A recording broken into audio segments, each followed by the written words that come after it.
الله يعطيك العافيه حبيبي. عادل لك تعقيب على فيصل؟ شكرا عبد العزيز. والله انا اقول للجميع واقول لكم كلكم يا جماعه احملونا على تقصير نوجد، يعني هذه انتم عارفين هذه اول بطوله بننظمها، واذا كان في تقصير يعني احملونا على السلامه. نحن نحاول بكل جهدنا، يعلم الله الجميع ما تقصروا والله ما تقصروا بكل جهدها لانجاح خليجي 20. ليش الاخ فيصل قال التقييم هنا؟ التقييم لجنه تقييم تقصير ما تقصير. ناس ما حاطين الاخ فيصل هنا لجنه، ناس ما حاطين لك لجنه تقييم البطولات. انا ما قلت تقصير. تقصير ولا ما لا تقصير؟ لا لا لا انا ما قلت تقصير.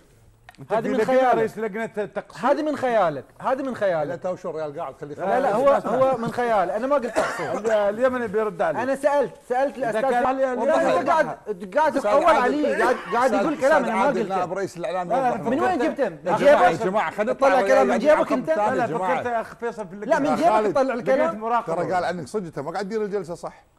لا هو طلع كلام من جيبه هذا. انت ما قلت تقصير ما قلت تقصير ولا قلت ايش؟ نقص خبره. طيب صباح الخير. نقص خبره. صباح الخير. بجيك اسمع عادل عادل شباب، بنرجع لكم اثنينكم بس بعد اذنكم. عادل اشكرك جزيل الشكر، يعطيك العافيه. خالد انا بدي اقول كلمه، يعني احنا